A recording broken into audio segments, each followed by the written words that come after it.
Hare Krishna, dear devotees, welcome for today's continuous discussion on this Nectar of Devotion. Today is a very auspicious day, 1st December 2025. Today is Ekadasi, Mokshada Ekadasi. At the same time, today is also what they call Gita Jayanti Day. So very auspicious day, fantastic day. I hope that you all read your Bhagavad Gita today, at least one chapter, one verse, or at least whatever. Dedicate yourself to read deep studies on Bhagavad Gita, the advent of Bhagavad Gita. Gita was spoken on this Muhurta around 5,000 years ago. All right. So on this auspicious day, I'm so excited to continue our discussion on Nectar of Devotion. So today we are going to chapter 31, additional symptoms. All right. We are talking about additional symptoms of ecstatic love of Krishna. So where are we now? What is the called existent? What is that ecstatic symptom we are discussing? Anyone can tell me? What bhav is this? What bhava? Bhava means ecstatic symptom. So what bhava we are talking about today? Any idea? No? All right. We are still under Vyabhichari bhav. Vyabhichari bhav. That means the ecstatic symptoms that exist in our this thing. All right. So before we start our discussion, let's do our invocation prayer. Okay. Om Ajnanatimirandasya Jnananjana Shalakaya Chakshurunmilitam Yena Tasmai Sri Guruve Namaha. Sri Chaitanya Manobhistam Stapidam Yena Bhutale Swayam Rupa Kadamayam Dadati Swaparantikam. Vandeham Sri Guru Sri Uttaparakamanam Sri Gurun Vaishnavamscha Sri Rupam Sahagarjadam Shahagana Raghunathan Vidam Tam Sajivam Satvaitam Savaduta Parijana Saitam Krishna Chaitanya Devam Sri Radha Krishna Padan Sahagana Lalita Shri Vishakan Vidamscha Nama Om Vishnu Padaya Krishna Prishtaya Bhutale Srimadi Bhakti Vedanta Swami Niti Namine Namaste Saraswati Deve Gauravani Pracharine Nirvishesha Shunyavadi Pashatya Deshatarine Nama Om Vishnu Padaya Krishna Prishtaya Bhutale Srimadi Bhakti Siddhanta Saraswati Namine Shri Varshabhana Videvidayitaye Kripaptaye Krishna Sambandha Vignanadayine Prabhave Namaha Madhuryojvala Premadya Sri Rupanuga Bhaktira Shri Gaura Karuna Shakti Vigrahaya Namastate Namaste Gauravani Shri Murtaye Dinatarine Rupanuga Virudha Patitanta Dvanta Harine Namo Gaura Kishoraya Sakshat Vairagya Murtaye Vipralambara Sambodhe Padam Puja Yete Namaha Namo Bhakti Vinodaya Sachidananda Namine Gaura Shakti Sarupaya Rupanuga Varayate Gauravir Bhava Bhume Stomni Dasa Sajjana Priya Vaishnava Sarubhauma Sri Jagannatayate Namaha Panchakalpatarubhyascha Kripa Sindhubheva cha Patitanam Pavinibhyo Vaishnavebhyo Namo Namaha Om Mahavadanyaya Krishna Prema Pradayate Krishnaya Krishna Chaitanya Namine Gauratsya Nama Panchatattvatmakam Krishnam Bhakta Rupa Swarupakam Bhakta Avadaram Bhaktakyam Namami Bhakta Shaktikam He Krishna Karuna Sindhu Dinabandho Jagatpade Gopesha Gopika Kantarada Kantanamstute Tapta Kanchana Gaurangi Radhe Vrindavaneshwari Vrishabhanustude Devi Pranamami Hari Priye Mukam Karoti Vachalam Pangum Langayate Girim Yatkripa Tamaham Vande Shri Gurum Dinataranam Paramananda Madhavam Sri Chaitanya Ishwaram Jai Shri Krishna Chaitanya Prabhu Nityananda Shri Advaita Gadadhar Shivashari Gaura Bhakta Vrinda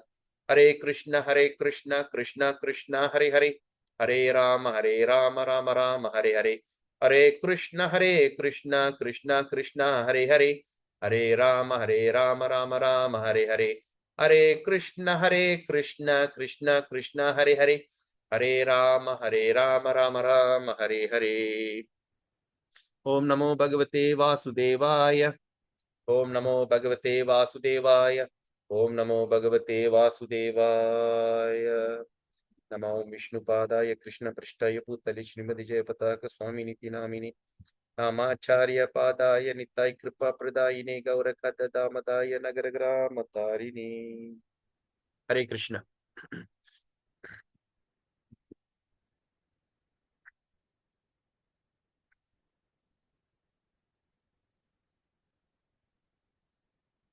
All right, so happy and excited to meet all of you today on a very auspicious day to discuss on this very interesting subject matter. So let's start our program. Okay, so we have discussed about all the kinds of ecstatic feeling. All right, Like for instance, ashamed, feeling envy, frustration, all these kind of things we have read. Okay, so now we are coming to 31 additional symptoms. Okay, 31 is under 2.4.193, 191. Okay, 2.4.193. Okay, 2.4, 2.4, 2.4, 2.4, 191, 190. Okay, it's here. Swanena yata iti bhavas. Okay, here. Okay, so we're going to continue our discussion now. Iti bhavas trayas trimshat katita vyabicharina. All right, we are still on vyabhichari bhav. All right, vyabhicharina. Shreshta madhya kanishteshu varnaniya yatochitam. Okay, quoting from Southern Ocean, fourth wave, text 191. So now it says here, all the previously mentioned 33 symptoms of ecstatic love are called vyabhichari. Okay, please underline the statement in your book. All right. So this is very important. All the 33 things that we have read just now is called vyabhichari. All right. The symptoms, all ecstatic love. All right. Or, okay. All we mentioned 33 symptoms of ecstatic love are called vyabhichari or disturbing. Disturbing. All these symptoms refer to apparently disturbed condition. All these symptoms are happening at the time of a very disturbed condition. But even in such disturbed condition, there is an acute ecstatic love for Krishna. Even in this kind of disturbed condition, there's an acute, okay, there's an acute ecstatic love of Krishna. These symptoms, however, can be divided into 3 groups: first class, second class, and the third class. Okay, so that means what? We are talking about vyabhichari. The vyabhichari bhav, we can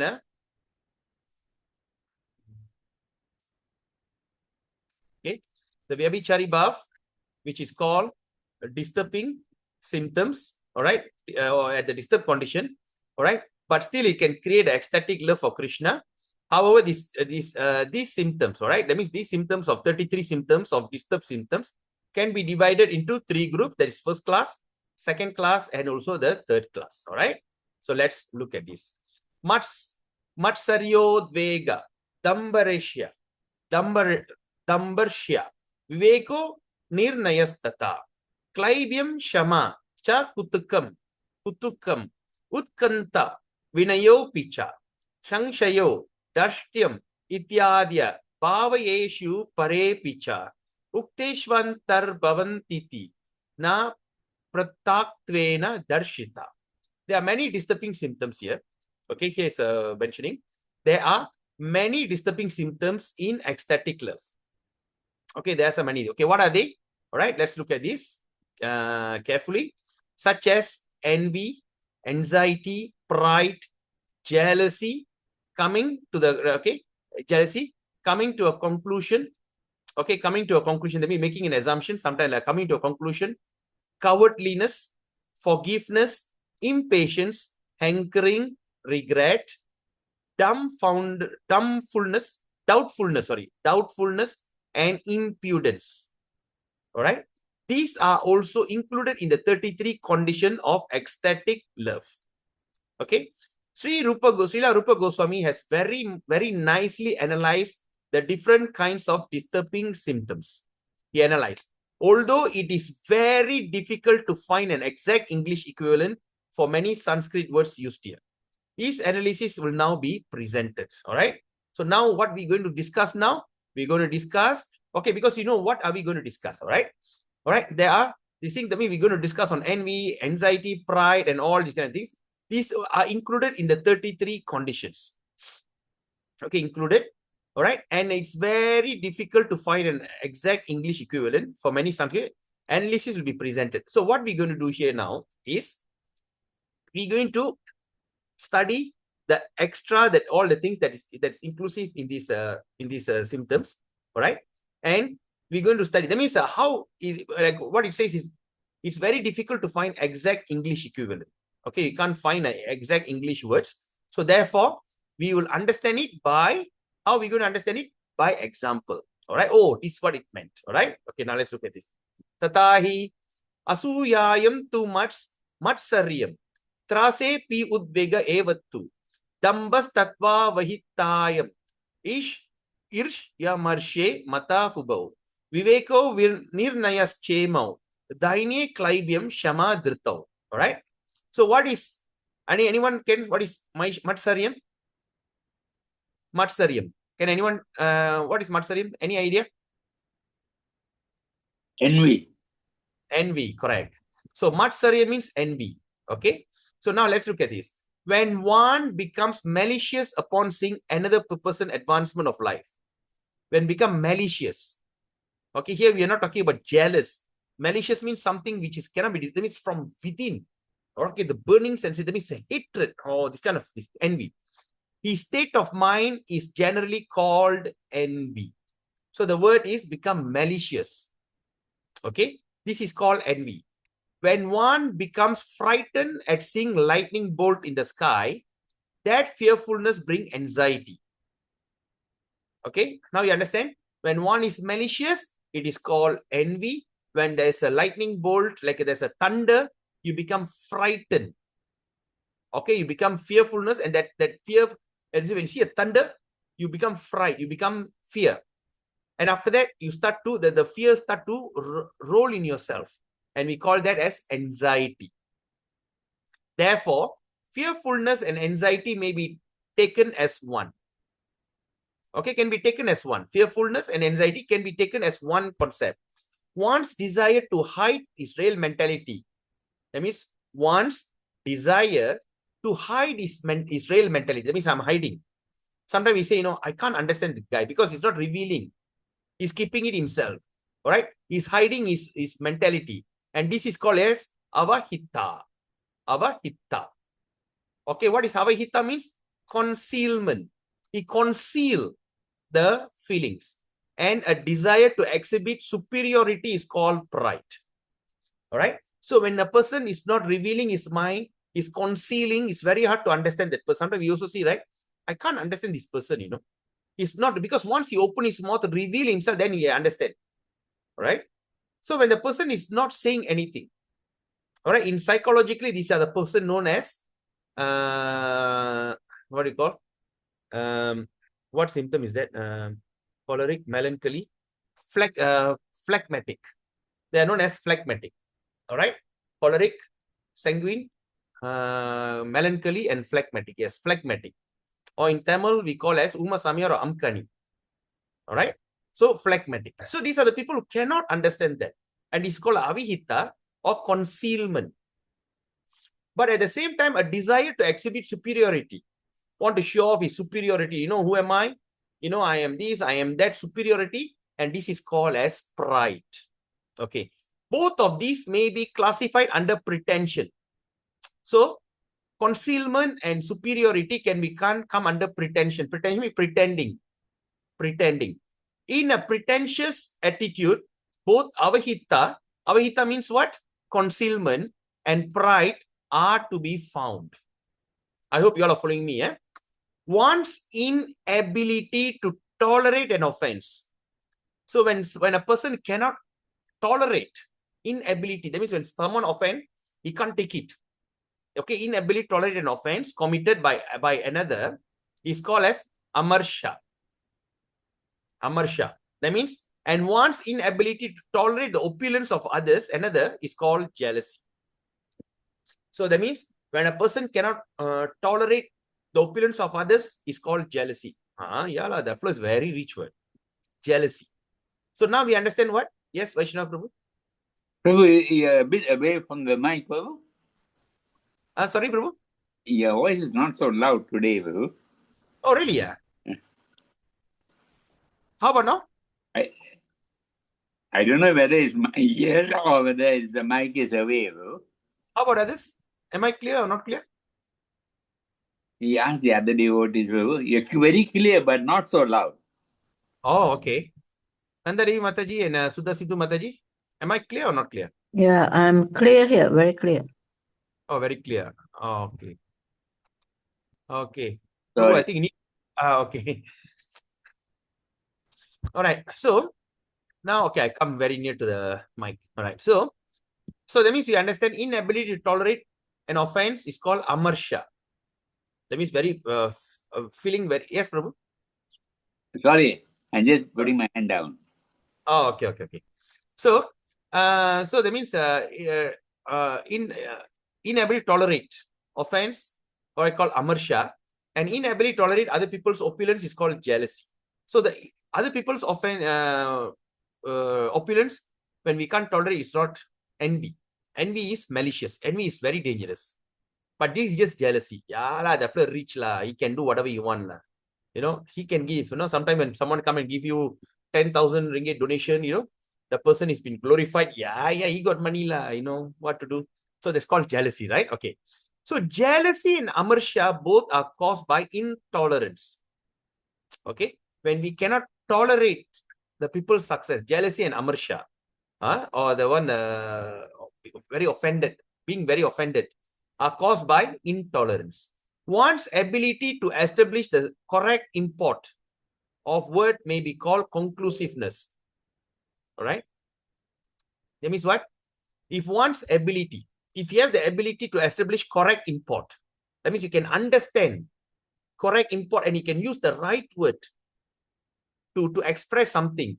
So this is called, word may be called conclusive. That means you're coming with a conclusive point. And before such conclusive determination of import, that means before such a conclusive determination of import, oh my God, what is this? All right, there must be thoughtful consideration. So that means before a person can come to a conclusive determination, when you come to the conclusive determination, yes, there must be a thoughtful consideration. For instance, initially when we were from all different kind of faith, and suddenly we start to hear, yes, Bhagavad Gita and all this. So that means we have given a very thoughtful consideration. Why I should become a Hare Krishna devotee? Before we come into that kind of emotional attachment, we have intellectual consideration. That means, yes, Bhagavad Gita makes sense. Bhagavad Gita says that you are not the body. You are a spirit soul. The body is only vehicle. The body is made of matter. And then he says, how many matters are there? 20 matters that visible. And there's another 3 matters which is invisible, which is given to you, use as you like to use. There's pradhan, mode of goodness, passion, and ignorance. It makes sense. Then after that, the pure soul. And what is the soul? Right? Is the soul is dormant. Like people say, I am the soul, my soul. They say, my soul. I know my soul. No, my soul is this, your soul, and all this. They say, it's not my soul. I am the soul. So since I am the soul, so what is my natural tendency? Right? Because the idea about conceiving the idea, I am the soul, cannot be perceived, cannot be understood, because we still have this kind of mundane matter senses. We try to evaluate everything according to our senses and understanding, our intelligence. Right? See, a very orthodox person, just imagine if your great-grandfather is suddenly come to life now. When your great-grandfather, say 100 years ago, that your great-great-grandfather suddenly appear now, come back alive. How would he conceive? He can't look at that. He said, oh, I think I cannot do. What do you think you cannot do? Last time I used to work in a tin mine. I can work almost 20 hours a day and take 4 hours break. Now little work also. So they cannot tolerate, because all these things is being understood according all these understanding according to the sense perception. Right? So now our senses are, now we are living in this so-called modern society, and our senses are conditioned accordingly. In this conditioning, when we see everything according to our experience or relating to our material senses, we can't perceive something which can't be perceived, because we have not seen it, we have not experienced it, because for millions of births we have been conditioned. In that conditioned situation of life, what we can see? We can't see anything. We can't understand. So Bhagavad Gita says, no, but you are a spirit soul. Well, if I am a spirit soul, so how is that possible? Then he says, you have your constitutional position. And what is your constitutional position? Your constitutional position is to serve. Yes, that makes sense. Yes, I like to serve. Whether I like or not, I have to serve. Even a CEO have to come back and serve the wife and the children. There's no one can remain as a master. Even the king have to serve. Right? Oh, okay. Oh, now I understand. According to that means, yeah, I'm serving. That's a constitutional position. Okay. Now the question is, whom you are serving? All those people that you're serving around you will not last.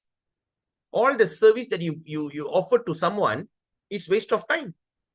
Example, I like to do this philanthropic work, right? Okay, I like to do this food relief program. I go and cook some nice food and go and feed the poor on the street, right? So if I feed the poor on the street, they can be out of hunger at that moment.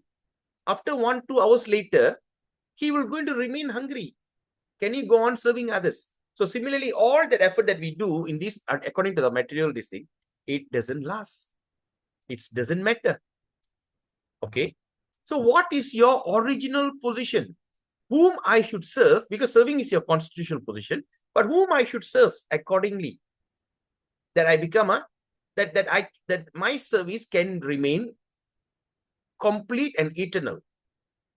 I do not need to renew it on a daily basis. That means serving the Lord. So how do you serve the Lord? Use the same thing that you're doing outside and use it in the name of Krishna. You like to serve people food, you offer the food to Krishna and serve as prasadam. You love to sing and dance, don't go to the pub, don't go to the disco. Come, have a live music band every Sunday or every day. We have all the drums and cymbals. Just simply sing and dance and express your love. You do not need to sing some kind of mundane song. Love, hatred, death, all these kind of nonsense songs that we are singing. Sing something that give you pleasure. Sing the beauty of Krishna, all the most attractive one and the reservoir of all pleasure. Sing on this. When you keep on singing, you will be blessed with this, with the attractiveness and also the reservoir. You attract with pleasure. Right? You want to have party in the temple. Every Sunday there's a party. Sunday feast program. You want to read, don't read these mundane books. These some love novel, some thriller and all this ghastliness. Read Bhagavatam. You experience everything. You want to talk about romance? In Bhagavatam there's romance. You talk about hatred and fight and war, there is hatred, fight and war. When you want to see ghastliness, yes, Narsingadev, Canto 5, is very ghastly form. You can experience everything in this one particular book. Simply switch.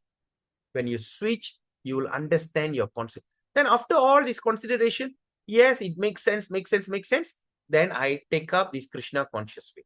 Then after I come here, then I'm willing to accept all the rules and regulation.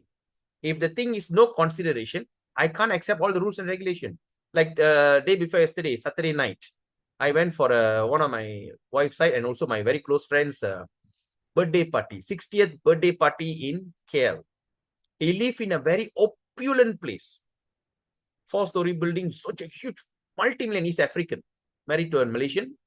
And a very dear friend, of course, also my former business associate. He was so opulent that he was having a very expensive alcohol beverage kept in every table and all kind of meat and all these kind of things of nonsense. And they were drinking and eating and being merry. And I was just considering, oh my God, how they can do like that. But now after I accept, okay, what I want to tell you is, when they came to me, they said, do you take alcohol? I said, no. Well, how about some meat? No, I'm a vegetarian. They can't accept that idea of being a vegetarian. You don't eat meat? Oh, what do you eat? All the African guys, they were coming, they couldn't understand. And, I was contemplating how did Prabhupada went and converted the world to become a vegetarian. They can't understand. Not a vegetarian. How about egg? Not even egg. So if the person is not acceptable, we can't talk to them. But after thoughtful consideration, when the person comes, we tell you now you follow the 4 agreed principle, try to give up. Even they can't give up, but they will put in the mind, yes, I have to give up. Like that. All right.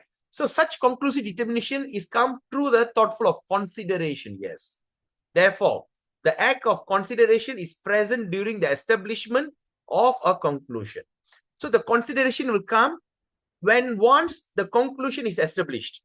Yes, I am not this body. Yes, this world sucks. Yes, the relationship doesn't last. Yes, my body doesn't last. Yes, all the effort that I put in developing empire, business, money, it's going to be wasted. Yes, I have seen my grandfather who had such a big property. After he died, everything is broken into pieces. Yes, I have seen my uncle and all these people who were born in a very rich aristocrat family and now they are extremely poor. Yes, after all this conclusion, yes. So all that effort that I try to do in this material world, after all, nothing matters. So establish. So all these things come after a conclusion. When one presents himself as an ignorant, his attitude is called humility. When a person presents himself, yes, I don't know anything, I'm a fool. This is called humility. Okay, because we must understand. Sometimes they say, oh, you have to be humble. All these things we are learning here because very important. Because when we come to the level of bhava and prema, we have to have all this kind of attitude. So we talk about matsarya, envy. We talk about intolerance. We talk about fear, anxiety, all these kind of things. So whenever we start to experience that, we must be able to check and balance. So when one presents himself as ignorant, okay, that's called humility. So it's not a offense that you call yourself as a fool. Right? You do not need to prove anything to anyone. Because after all, nothing matters. If you're going to prove yourself to someone, you're only going to create jealousy. He's only going to shower you with negative emotion. So you rather act like a fool and let people think that you're a fool. It's okay. Who cares what people think? It's most important what your consciousness. Don't allow your consciousness to be attacked or to be agitated by anyone's opinion. And when there is an absence of enthusiasm, when there's enthusiasm and there's absence in enthusiasm, it is called cowardice. That means it's called coward attitude. When there is absence of enthusiasm. So suddenly when you are not enthusiastic in serving the Lord, it happens. Whenever you don't feel like, I don't feel like chanting, there's no enthusiasm. I go to temple, I cannot ngam with the president, I cannot ngam with this fella, I cannot ngam with that fella. Okay, just forget it, no need to go to temple. When that thing happens, tell yourself, hey, look here. I am acting as a coward. Right? This reminds me, one of my business partner was telling, we had some issues with some of our associates. So my another associate, what he did, he went and blocked the number. Block their number. Said, I don't want to get any call. So my partner was telling, look here, you don't allow anyone to come and spoil your mood. If you're going to block them, it shows cowardliness, cowardice. Right? You are coward. Why you should block him? Just remain unblocked and handle the situation. So now when I'm talking about that, remember that. So the thing is, so whenever there's absence in enthusiasm, tell yourself, look here, I am being coward because I don't want to go there. I don't want to see the first face.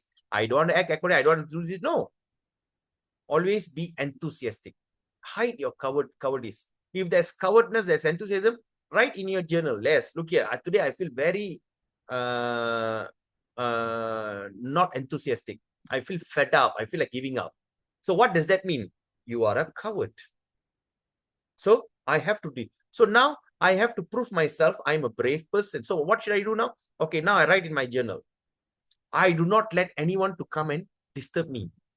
How did the incident happen? Write it down. Or maybe you try to show off. Maybe all this, everything starts from us actually.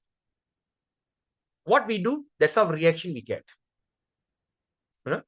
How we do? Just imagine when you go to the police station, you smile at the police. Hi, hello, Inche, hey, how are you? When you smile at the police smile back at you. If you go to the police, show your angry face, he will react angrily with you. If you talk big in the police station, he also will start to show his authority. Similarly, when we are putting up a very happy, blissful face, it is a kind of bravery. You're brave enough to put a happy face. You're brave enough.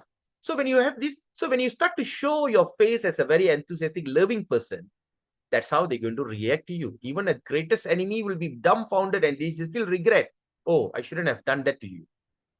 Right? So it takes a lot of bravery. So like, okay. Now, therefore, in humility, there is sometimes cowardice also. In humility, there's also cowardice. All right. When you're in humility, there's also kind of cowardice. That is, when mind is steadfast, it's called enduring. When the mind is steadfast, no matter what, nothing is going to stop me. It's called enduring. When people are going to say you endure, tolerate, endure. And one's ability to tolerate others' offenses is also called endurance. So when sometimes when you get offended, when someone offend you, you can't tolerate that kind of offenses. That means you are saying that you are not enduring. And you lose your enthusiasm. You don't feel like going to temple. That shows that you are coward. But if you can tolerate other people's offense, when people come and tell you, Padita Tarna, you're a great fool. Oh, okay lah. But still you go. Right? That means you are enduring. It's called endurance. All right? Therefore, forgiveness and endurance can be synonymous. Can be same meaning. Outsuke, putukot kante, lajjayam vinayastata, sangshayur shangshayun tarbavit tarke, tata darshtyam cha pale. Anxiousness. Now we talk about anxiousness. Anxiousness for time to pass is called impatient. Right? So you are so anxious for the time to pass. You can't wait for the time to pass. It's called impatient. When one sees something wonderful, one is said to be struck with wonder. When something, wow, struck with wonder. All right? Impatience may be caused by being struck with wonder. All right? And so impatience and being struck with wonder can be synonymous. So that means, in other words, when we struck with wonder, all right, suddenly you found something. All right, suddenly you go, suddenly you see a bag, you open the bag, you see what, 100,000 cash in it. You're struck with wonder. After you're struck with wonder, you take the money, immediately you want to rush back home, you want to give it, or you want to rush to the bank to bank into your account. How do you drive? Kanchong. In Chinese, we call kanchong. So you just go, klang kabut, because you are impatient. So now it says, struck with wonder and impatient can be synonymous. See how wonderful Rupa Goswami is checking and balancing a person's attitude. Rupa Goswami is the authority in human psychology. This kind of nonsense, these kind of things are explained in psychological book in a big, huge narrative, which end of the day doesn't make sense. All right. The person who is extremely distressed can make a good thesis about human psychology. But all these are nonsense.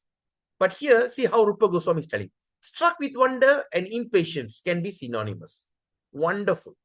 When anxiety is in its dormant stage, it's called hankering. When the anxiety becomes dormant, it becomes like dormant. You know what is dormant? That means it's not manifesting. Right? It is keeping in your heart.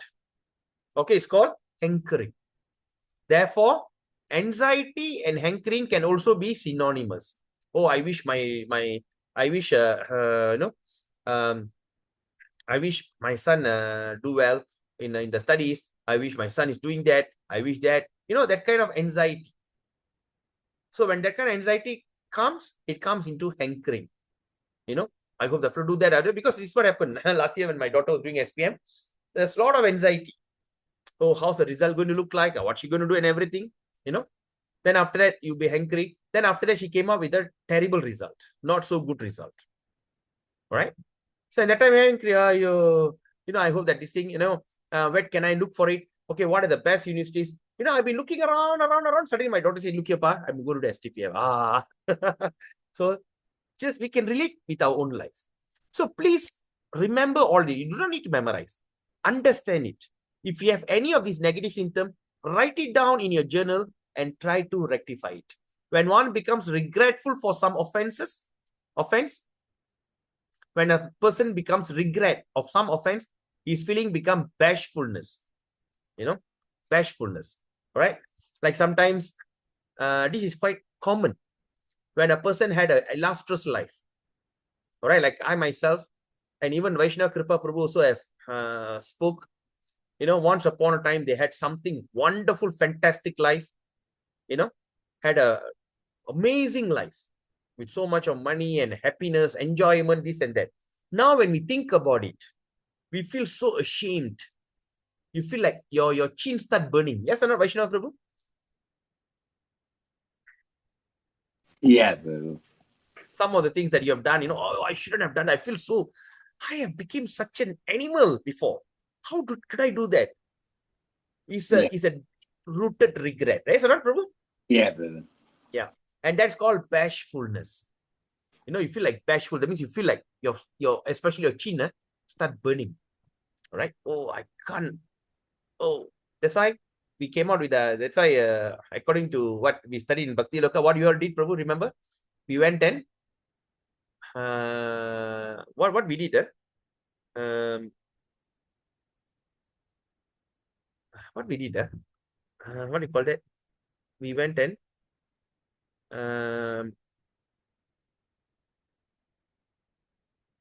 what is the word? The Christians used to what conveyance? What every Sunday the Christians go to the church and do what? Contemplation, conveyance. That's what the word. They go and tell their mistakes. Confession. Confession, yes. So what Bhakti Loka, what we studied with Bhakti Loka, we read about this Bhakti Vinod Thakur telling, do confession. Go and confess your sin, your mistake to Krishna. When you start to do confession, that's when you start to feel bashfulness. Because all this while, like in my own argument, my own experience, when I studied that, then I went and did confession to my Lord Jagannath and to our Sham Sundar, Krishna, Brajananda. When I started to talk, I felt so ashamed. I can't believe I did all these things. I was thinking I was okay. But when I start to confess, I was just start confessing, I just could remember, okay, maybe start the age of 15, what I did. 16, 15 to 20, what I did. 20 to 25, 25 to 30, 35 to 40, 45 to 45, 40 to 45, and 47.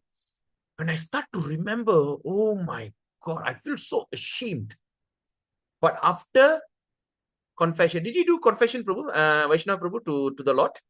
Did you try that when we had that activity? Yeah, Prabhu. Every day, more or less. Yeah. How did you feel after that?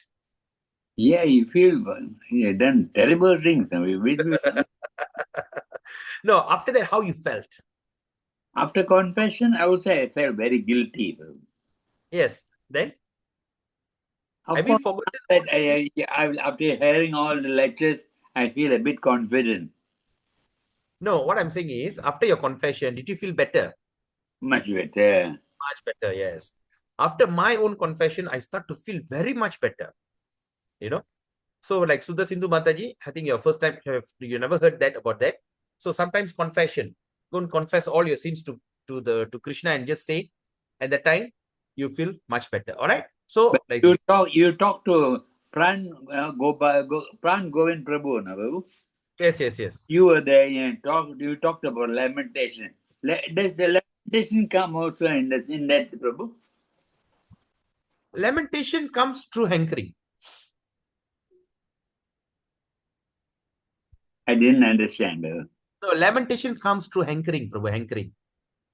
Yeah. All right. He said if Lamentation. you have a girlfriend, you can go on thinking about that. Why you didn't marry? Krishna will give you back to her. Prabhu. Yeah. That is not sinful. It's only hankering, Babu. Yes. Oh, I should have married that girl. Now I regret not marrying the girl. The girl is already married and gone with children. Now I should have married. No, all this kind of hankering will create lamentation. Okay, thank you. So that lamentation, what will happen, Prabhu? According to Pran Govinda Prabhu, that day you saw the class, right? You will get into trouble, Babu. Krishna will give it to you and go away. No. That lamentation will prepare your next birth. Yeah, but that's why he'll give you the girl and Krishna won't be with you. No, that's one side. Krishna is not with you, that's one side. But another important thing he said that lamentation, when you start to lament, Krishna will fulfill that desire so you can enjoy. So there's no lamentation. That means you are creating a new birth. But at the same time, he says, after giving what you ask for, Krishna will leave you. Yeah, of course. Yeah. Krishna will leave you in the sense of, just like sometimes when the child is so naughty, right?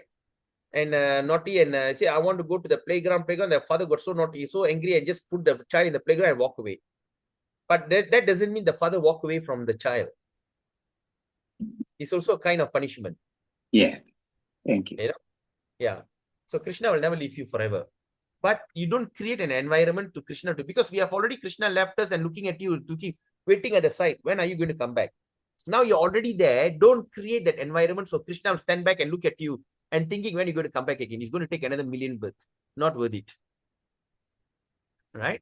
Yeah. So in this way, bashfulness and regret can be synonymous. All right. The next one is doubtfulness. Doubtful. Being doubt is an aspect of argument. When you have a doubt, you start to argue. It's an aspect of argument. It's a kind of argument. After exhibiting impudence, one becomes restless.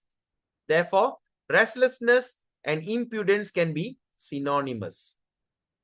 Eshang sanchari bhavanam madhye kaschana kachayit vibhavaschanubhavascha bhavit eva parasparam. When all such symptoms are included in ecstatic love, when all the symptoms are included in that ecstatic love, they are called as sanchari or continuously existing ecstatic symptom. Are you all following me? Nandari, Mataji, you understand what I'm saying?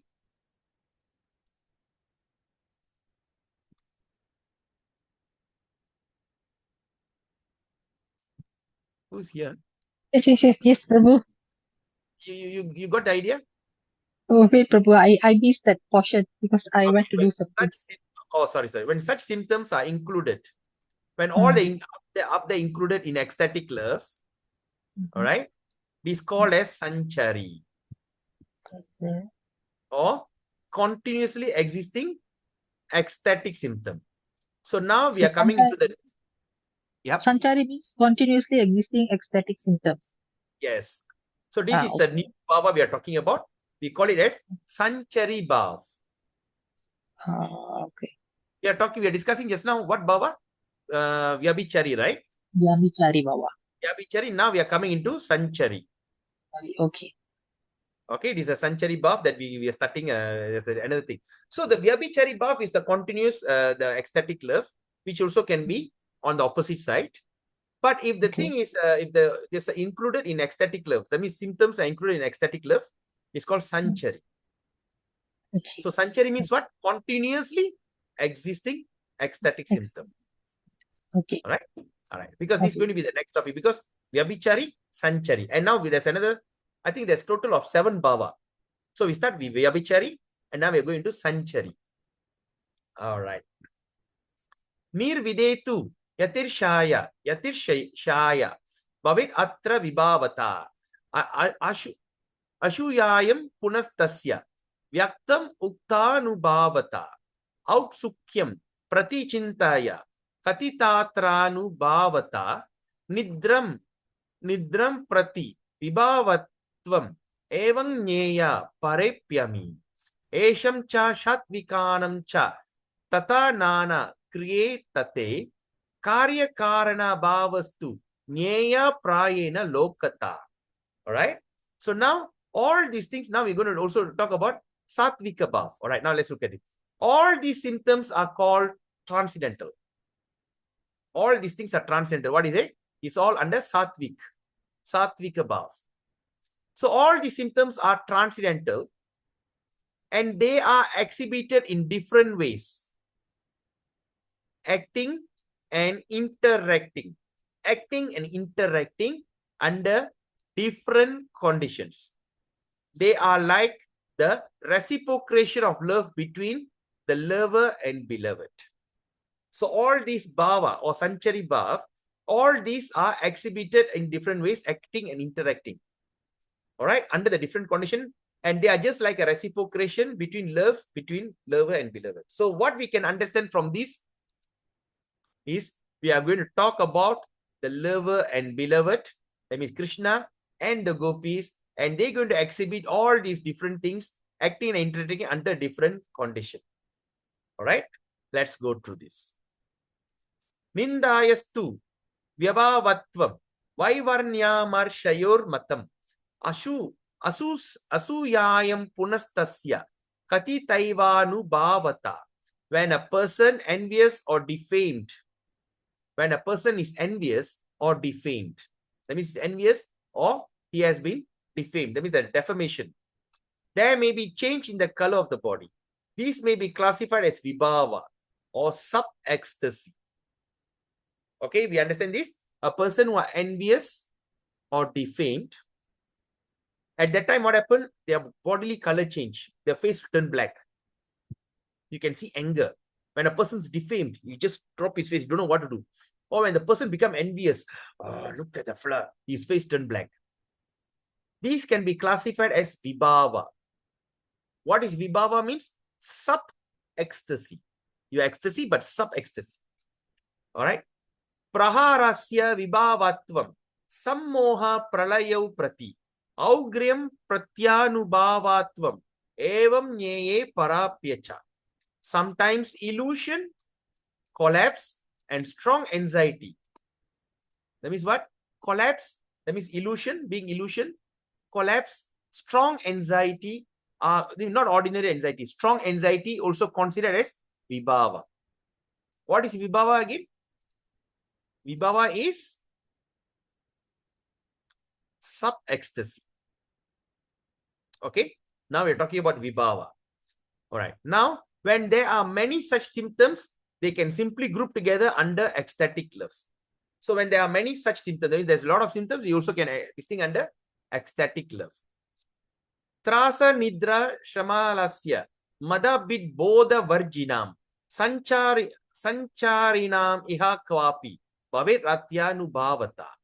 Srila Rupa Goswami says that fright, that means fear, sleep, fatigue, laziness, and madness of intoxication, sometimes grouped under continuous symptoms of ecstatic love.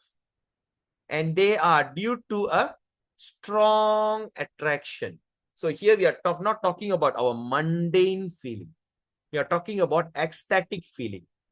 That is fright, sleep, fatigue, laziness, madness of intoxication after the thing met, like you know what we studied about, Balaram, pa pa pa ba ba ba mama, like that, or grouped under the continuous symptom. That means all these grouped under the continuing symptoms of ecstatic love, and they are due to strong attraction. All these things happen due to the strong attraction.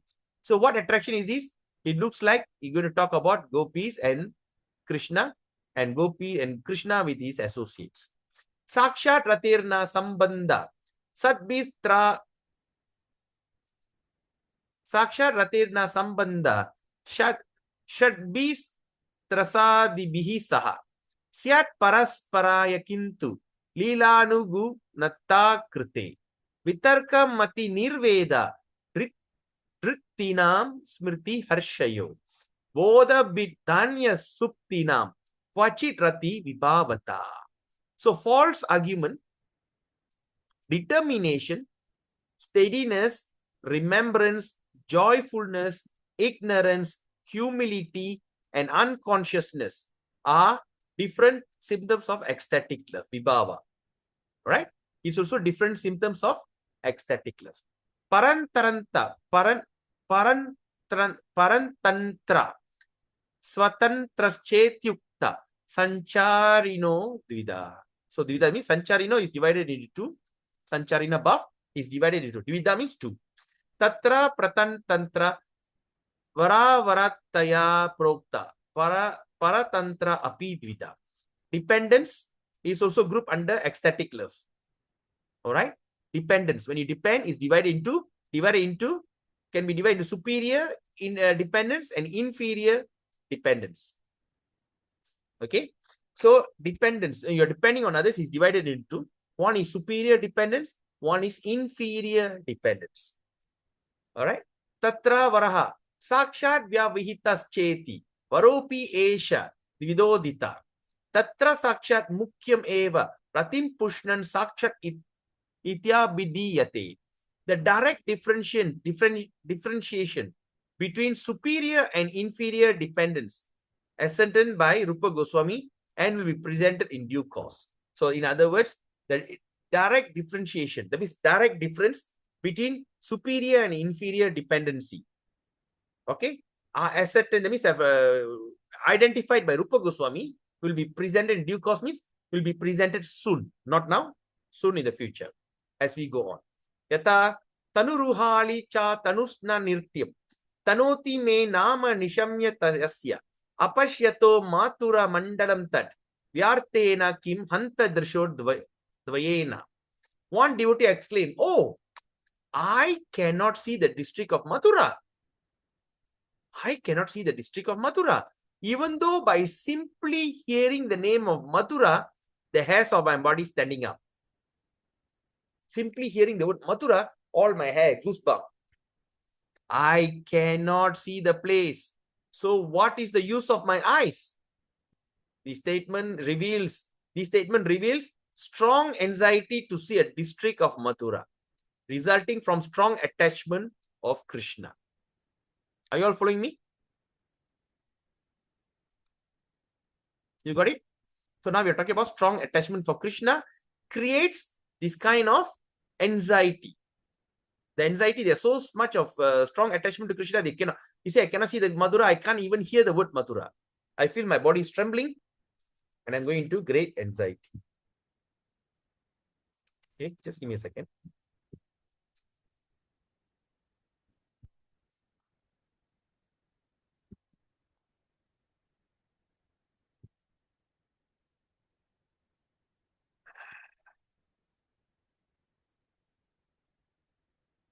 All right.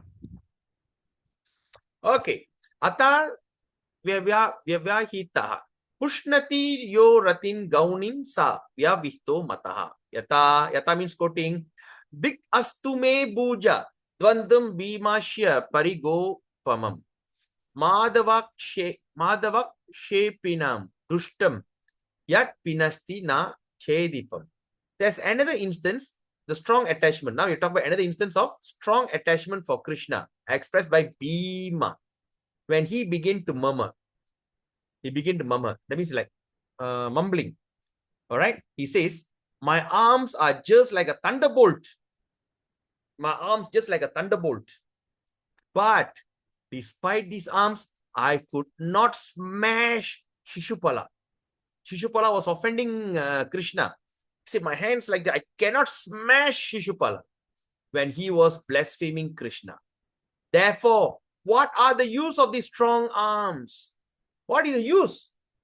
This is an instance of Bhima became angry, and being influenced by such anger, his hopelessness became cause of strong attachment for Krishna. What is that? His hopelessness. This is an instance called described as strong attachment for Krishna in anger. Okay? Niveda krodha vastayavat ayam vyavahito rate. Krodha means uncontrolled anger. Ata avara rasa vayasyapi angatvam agachan avaro mataha. Yata leliyamanam vadanir jvalabir jaganti dangstras uttamangai aveksha krishnam dritta vishwarupam nasvam vishushyan smarati sma Jishnu. What is Jishnu means? Can anyone tell me what is Jishnu? Vaishnava Kripa Prabhu, you know what is Jishnu? All pervading Krishna. No. Jishnu, J-I-S. Oh. J-I-S. No, I don't know, bro. Okay, this is something very important. Please understand. Jishnu is Arjuna, another name of Arjuna. Okay, Jishnu means Arjuna. Arjuna got another name called Jishnu. So when Arjuna witnessed the universal form of Krishna, whose dazzling teeth were practically devouring all very existence of the universe. Okay, in 11th canto, the universal form, 11th canto, 11th chapter. Dazzling teeth, practically devouring. They say, no, I'm so scared. All the people are running into the mouth, and Krishna is like chewing, right? Suddenly he saw that all the warriors were there, crushed between his teeth, the head smashed between the teeth. And imagine that gory situation, how awful. All the blood should be oozing, and so distinct. When Arjuna, Jishnu witnessed that universal form of Krishna, dazzling teeth, the teeth is dazzling like a thunder, and practically devouring, is practically destroying everything. Devouring is like eating very existence of the universe. What happened? Arjuna's mouth became dried up.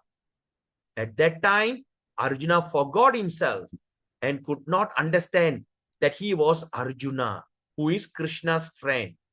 He could not understand. It was so much of, imagine such a great person who never knew fear, he became fearful. Although he was always dependent upon Krishna's mercy. So he forgot Krishna as a friend, even though he's depending on his mercy. So this incident is an example of inferior dependence. Then being inferior, but you're depending. All right. So sometimes we can, what I'm reflecting to this is, like I was listening to this a class of, what is his name? Bhakti Vijnana Goswami. Bhakti Vijnana Goswami is a Russian Swamiji. He's a molecular biologist, PhD, he's a scientist. All right. He was narrating a story about his friend, a devotee was mentioning to him.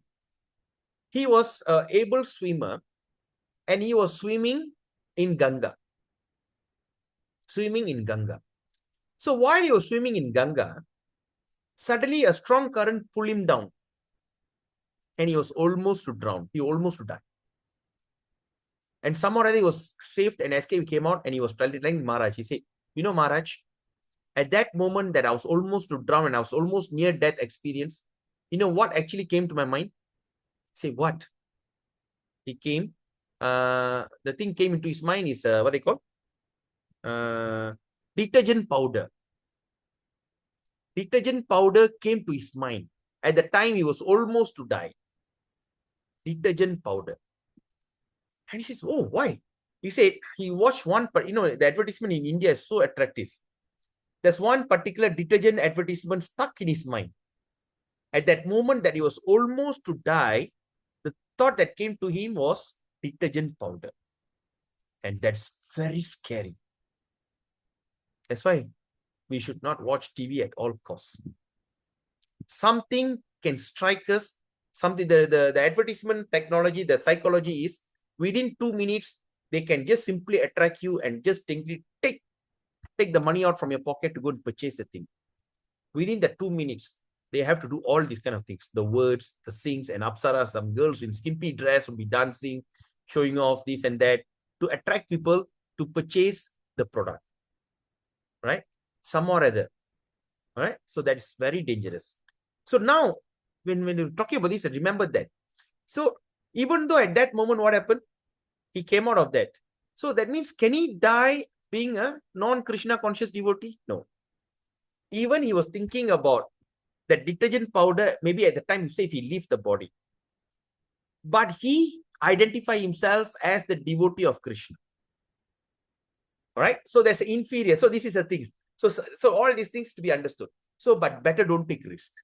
Don't take risk by thinking about all kind of nonsense things and watch all kind of cinema and all this kind of advertisement. That's why they say don't watch cinema, don't watch TV, don't read any like Time magazine, all this kind of nonsense magazine. Something will stick in your mind.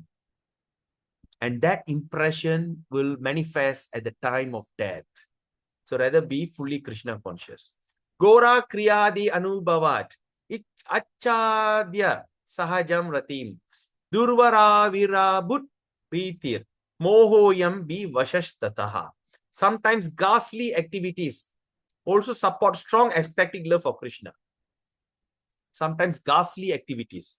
That means horrible, scaring, Gora.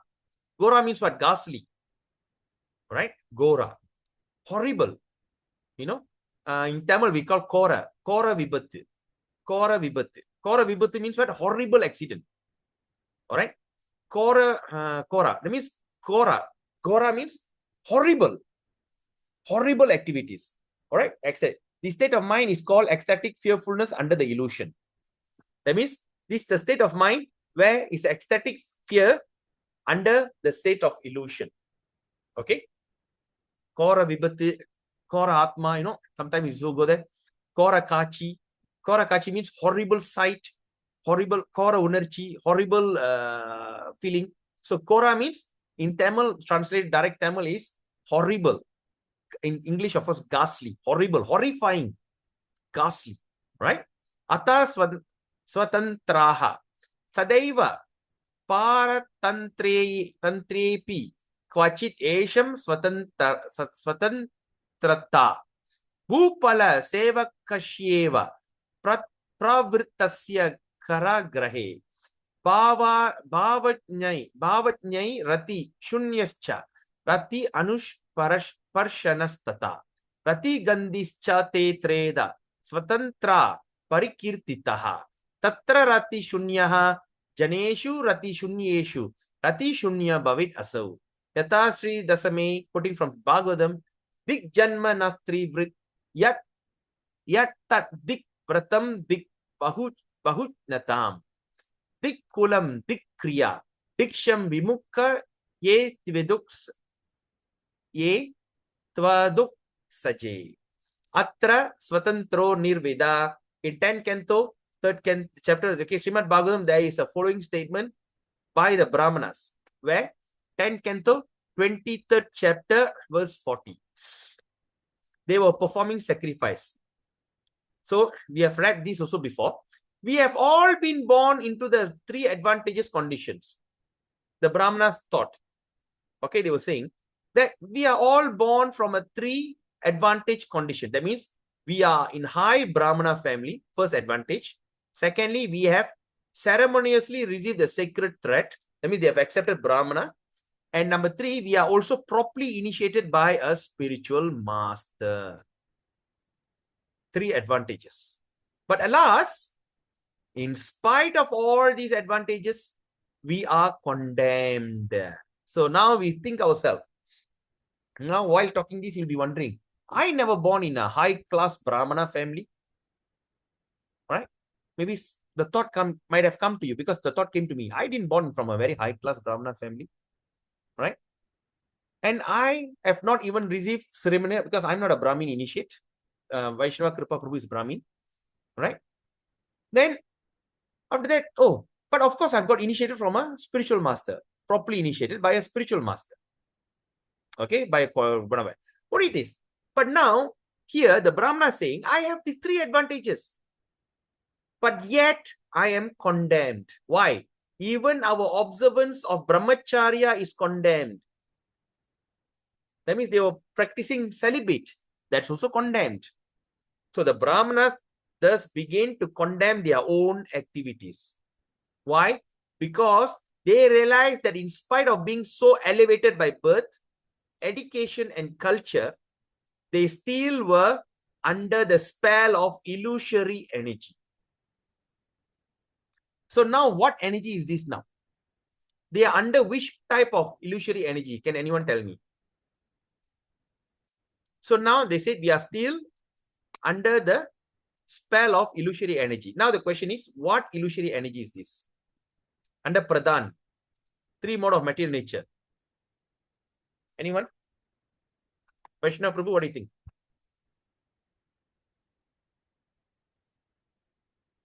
Vaishnava Prabhu, are you there? Yeah, I'm here, but I didn't understand your question. And what mode they are in, Prabhu? Yes, correct. Passion, Prabhu? Passion? Ignorance, sorry, ignorance. Ignorance. See, now they have 3 advantages. They are high Brahmana family. They receive a sacred thread from a spiritual master. All right. And he got And- a spiritual master. And they also they also ceremoniously high Brahmana, and they also have a spiritual master. Okay, they have practiced celibacy. That means they were brahmachari before. They underwent all kind of purification and austerity, but they are say that they are still under a spell of illusory energy. Are you sure it's ignorance? Definitely not ignorant, Prabhu. Then what is that? Forgetfulness. No, that pradhan. What is pradhan, Prabhu? Unmanifested modes. And what are they? Goodness, passion, and ignorance. So this Brahmana is under which category now? Goodness. Goodness. Correct. They cannot be passionate, they cannot be ignorance. They are under mode of goodness. Yeah. So what we understand this, even though they are under the mode of goodness, they are still under the spell of illusory energy. You got it, Prabhu? Very good. Very clear. So what is our goal, Prabhu? Do we want to go into the mode of goodness? You want to become better. Vasudeva Vasudha. What is that? What is above the mode of goodness? Higher than the mode of goodness. That is pure goodness. Transcendental goodness. Transcendental goodness. So that is our goal. Our goal is not to be elevate ourselves. Like sometimes you see like people, they born, they go and bug the spiritual master to get Brahmin initiation. Okay, sometimes the people study Sastra, Bhakti Sastri, just to get Brahmin initiation. Why? Because they want to come to the level of say that I am the high rank in hierarchy. Because in our the actual Sastra, what we say, the Brahmin is to be initiated not by birth. Like sometimes people born in a different kind of family, suddenly they all are so hard up to become a Brahmana, so they all wanted to stand in the highest hierarchy. You got it? So in the highest hierarchy, that means all want to be a Brahmana. Why? Because I'm the highest. You are Vaishya, you are Shudra, you are Kshatriya, I am Brahmana. Can you see my thread? It's quite common. I'm telling you because here we all have all elevated devotees. All of you are mature devotees. That's why we are discussing this. So usually who do that? Those people born in a different adverse family. They all really, and sometimes they wear the chadar in such a way they can show the thread. See, like I'm wearing like this. They like to wear in opposite way so they can see the show off their thread. All right. But now we understand, because we are all trying to become a pure devotee. We want to understand this scientifically. What we understand from here, even the great Brahmanas are talking about it. We study that in Srimad Bhagavatam. That's a Srimad Bhagavatam is a book that will go deep into your consciousness and will purify you from the core. By the one reading of Srimad Bhagavatam, even one chapter, even one paragraph with Prabhupada's beautiful and vivid explanation, I am not surprised that we can purify ourselves tremendously. That is the beauty of Srimad Bhagavatam. Okay, I can't wait for much. Anyway, so when we talk about these kind of things, that means we are elevated by birth, education, culture. We were followed that brahmacharya, all these things, but we still condemned. They didn't say that we are disadvantaged or we are not lucky, but they say condemned. Condemn means what? Table pakai, throw away. Right? So they said, even though they are, even the mode of goodness is not a big deal at all. And they said, they also admitted. That means they admit, because the people who are there born in this kind of way, they have some kind of ego. I am this. But now they realize all these things condemn, useless. And they also admit, yes, even great yogis who are not devotee of the Lord, even a great yogi, he can do all kind of magic show. He can be a great yogi. He can fly, he can do wonders. Are covered by influence of material energy. Right? Are covered in material energy. If you really look at this mode of nature, ignorance, passion, and goodness, I'm doing the research. Also, each thing can be divided into three. Goodness, ignorance in the mode of goodness, passion in the mode of goodness and goodness in the mode of goodness. Even in passion, there's a ignorance in passion, passion in passion, and goodness in passion. Just like how that even ignorance in ignorance, passion in ignorance, and goodness in ignorance. Right? So I'm doing that kind of research anyway. Oh, Krishna, I wish I have 24 hours. Actually, I couldn't cope up. Anyway, so I don't want to go into the detail. So it is wonderful. If you really study, you will start. That's why I'm telling you, my dear Prabhus and mothers, please do your journaling every single day. You cannot take a break. Just like you're chanting your rounds, you cannot take a break. Similarly, make your journal. Identify yourself. Find where is a fine-tuned mistakes. You're already perfect. You just need fine-tuning. That's it. All right. These kind of hopelessness felt by the Brahmanas. So now, are the Brahmanas really condemned? So now what is Rupa Goswami is telling, example from here says, these kind of hopelessness felt by the Brahmanas who are performing ritualistic ceremony shows practically no attachment for Krishna. All right. So practically what they are showing, the kind of hopelessness felt by the Brahmanas who are performing ritualistic ceremony shows practically no attachment for Krishna. Tatra ratyanush parshana yasvato rati gandena vihinopi prasangata paschat ratim sprishit esa ratye anushparshano mataha yata garistarishtu tankarer vidura vadirayita ha Krishna pahi pahiti chakrushobira balika atra trasha. There is another hopelessness, however. Which shows attachment for Krishna. Like example, the bull demon attacked the damsels of Raja. Okay. What is the demon's name? The bull demon? Tarakasura, right? What is the bull demon, Prabhu? Aristasura. Yeah. Okay, Aristasura, right. So Arista, right. The word is here, Aristasura. Attack the damsels of Raja. Okay, they begin to cry out, "Dear Krishna, please save us. We are now gone." This hopelessness is in the attachment of Krishna. Atarati gandihi yasva tantrepi tat gandam rati gandir vyanakti saha yata pitang shukam parichinomi dirtam tvayange sangopanaya nahi naptri videhi yatnam ityarya nigadita namitotta manga radha vaguntita mukitrasa tadashi atra lacca abasa punar etesam astani vrittito bhavet pratikulyam anauchityam astanatvam dvidoditam tatra pratikulyam vipakshe vrittim etasam pratikulyam itiryate yata gopopi ashiskita ranopi tam ashvadaityam hanti me hanta mama jivitam nirvishesham krida vinirjita suradipater alammi durjivitena hata kanksha naradipasya atra nirvedasya basaha nirdeya ya basa. When Keshi demon was assassinated by Krishna, Kamsa became hopeless. He said, Keshi Daitya was dear to me as my own life, but he has been killed by some cowherd boy who is crude, uneducated, and ignorant in fighting.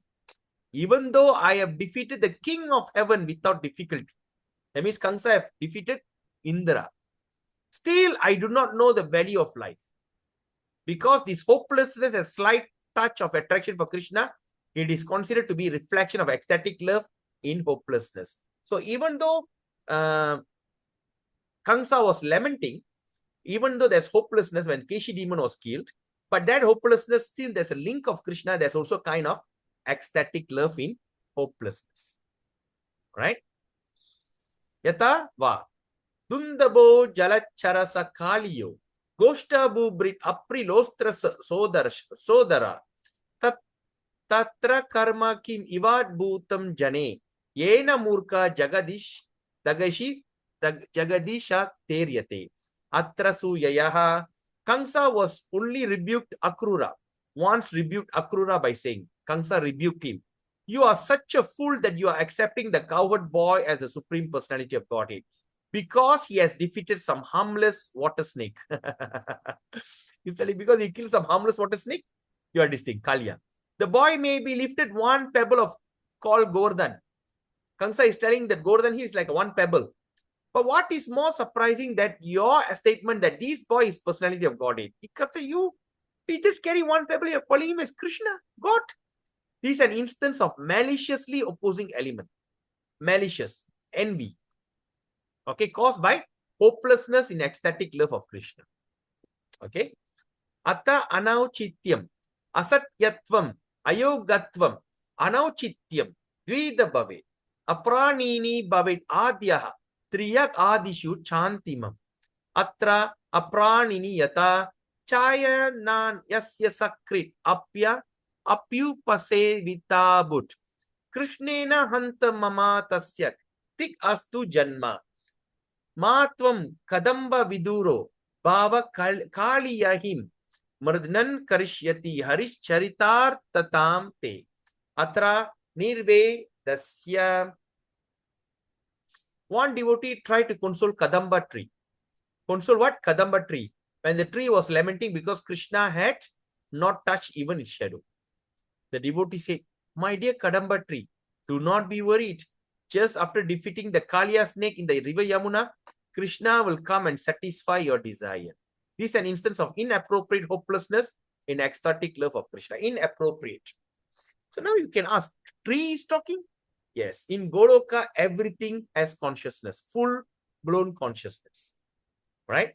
Everything has this thing. Like now, we see the tree has consciousness, but it has only limited consciousness. But in Goloka Vrindavan, everything, even what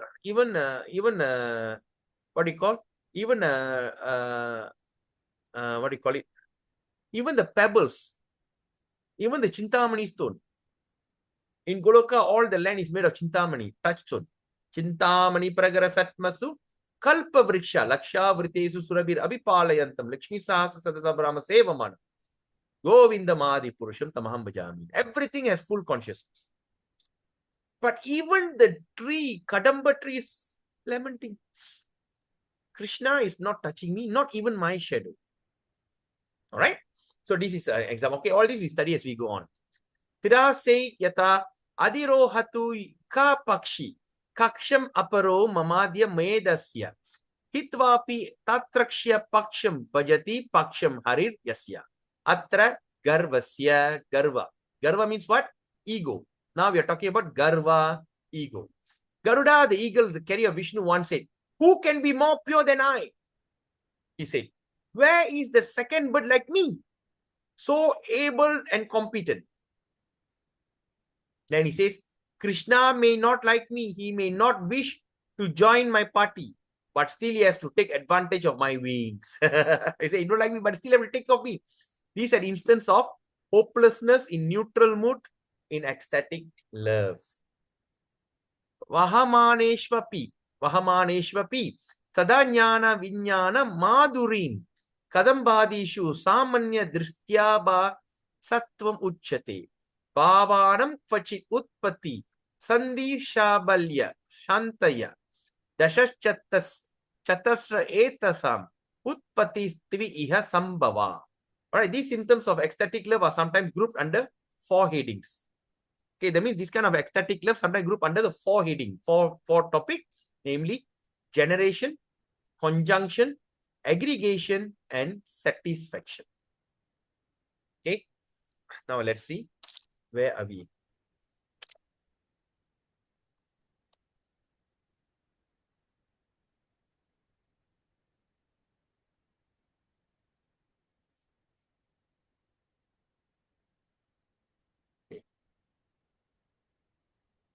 Yata mandale kim api chanda marichir rohitayate nishanshaya yashoda vainavim dvani duram avidure prashrava stimita panchulikashit atra harshotpatihi yatava tvai rahasi milanyatvam sambrama nyasi bhuknapi usasi Saki Tavali Mekala Pashya Bhati Iti Vivita Rahasye Madhave Kunchita Bro.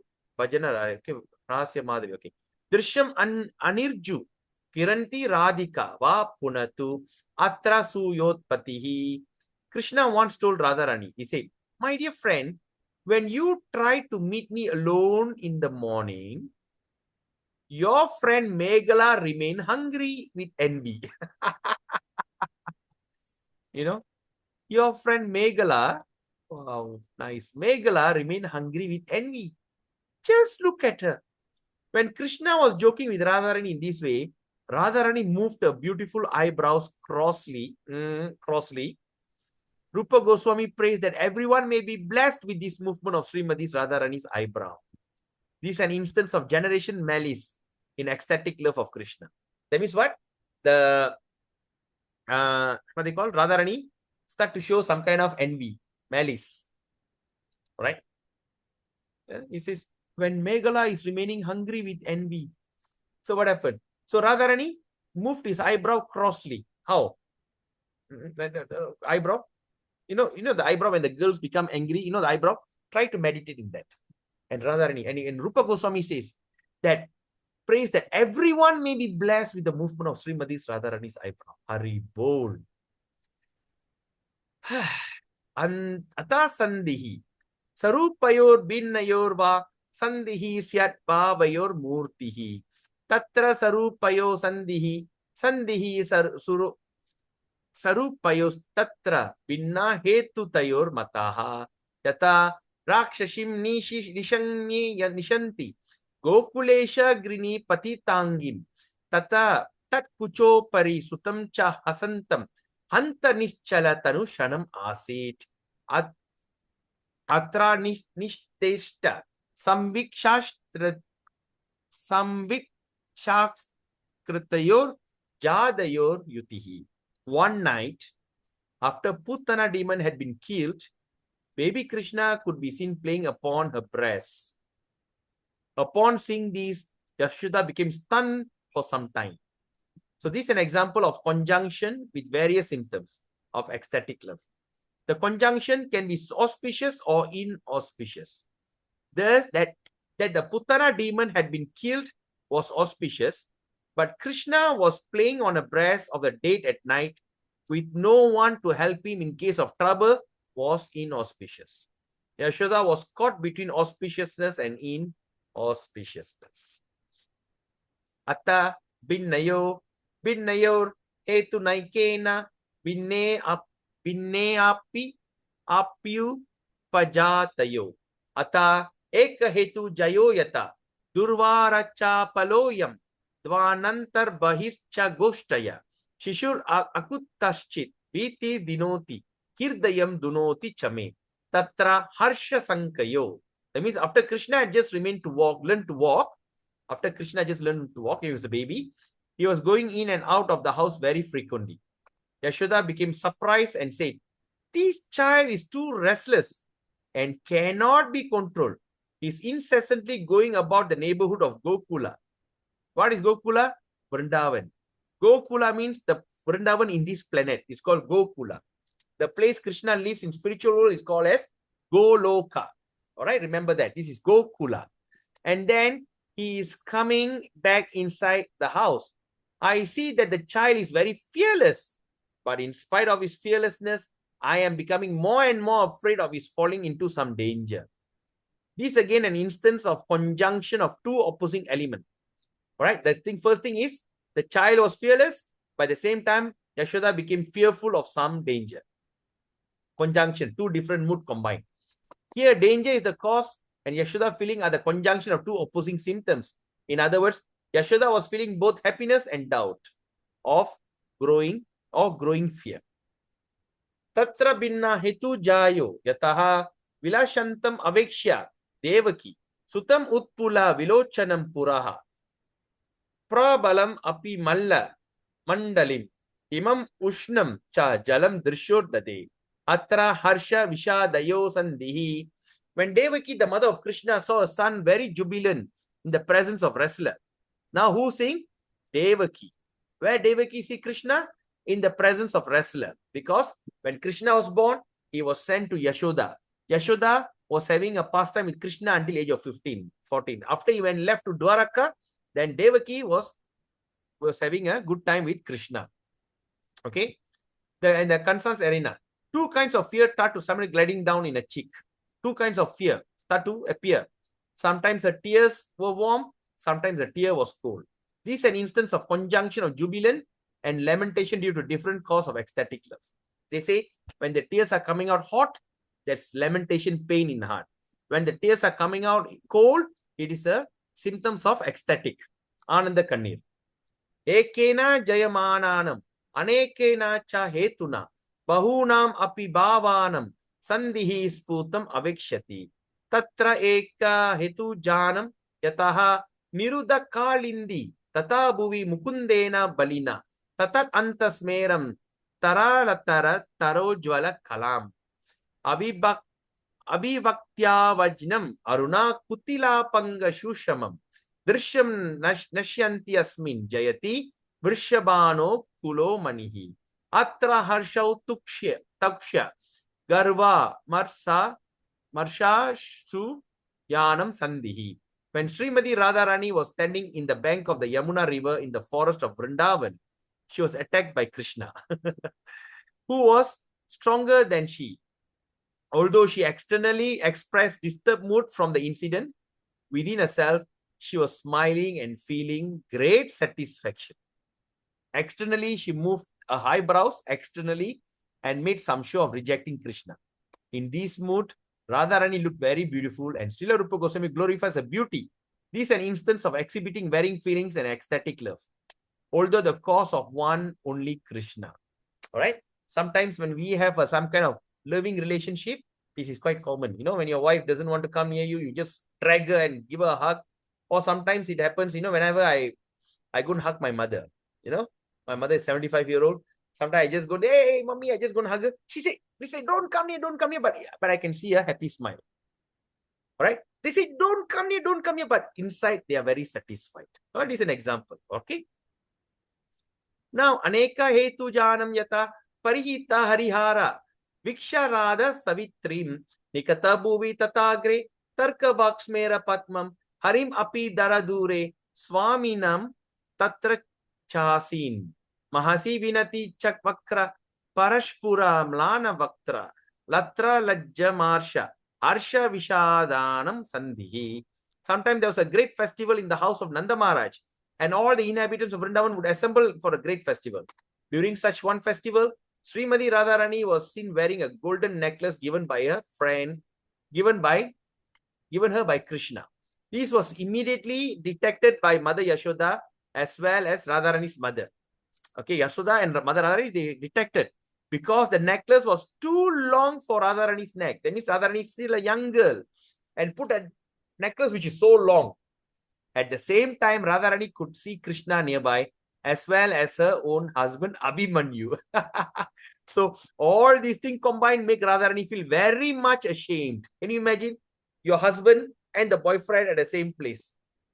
You know, with a face shriveled, she began to look very beautiful. In this case, there was a combination of bashfulness, anger, jubilation, and lamentation. Why lamentation? Because she cannot marry Krishna. This is an instance of aggregate symptoms of ecstatic love. Aggregate. Ata shabalyam. Shabalatvam tu bhavanam. Sammardhasyat parasparam. Yata shaktakim nama kartum sa shishur ahaha me mitra pakshana dakshit. Atishayam tam eva druttam ata sharanam kuryur etana viraha.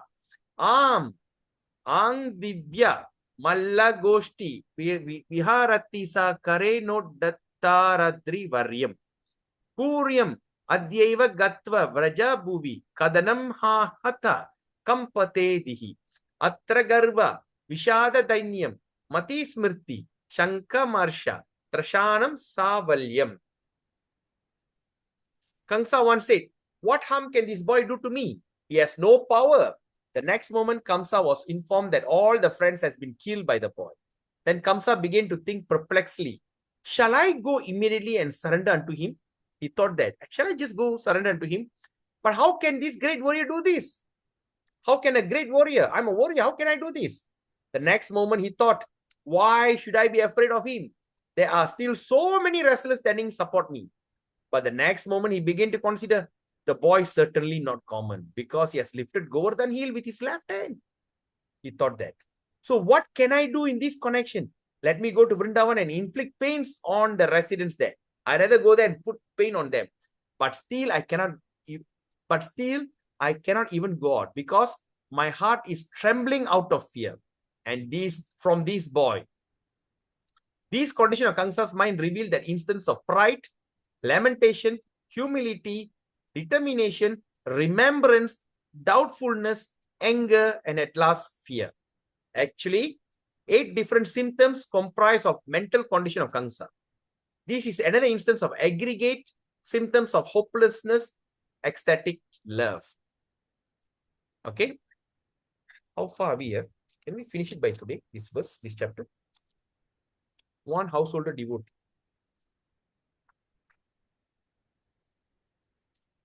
Oh, 1, 2. Do you think we can finish today?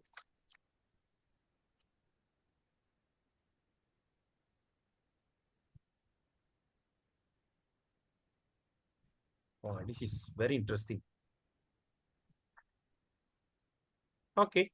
I think we better stop here because I don't want to rush. This is all beautiful explanation is here. Oh, one household devotee say, my Lord, I'm wretched. And these 2 eyes never desiring to see glorious. It's all beautiful things to discuss. So we continue tomorrow. One householder. All right. One householder. Okay. This is at the page 268, the second paragraph. Okay. So we stop here. So we open for any questions. Any questions? Any comment? Very interesting, right? When we start to understand all the feelings. So what does that mean?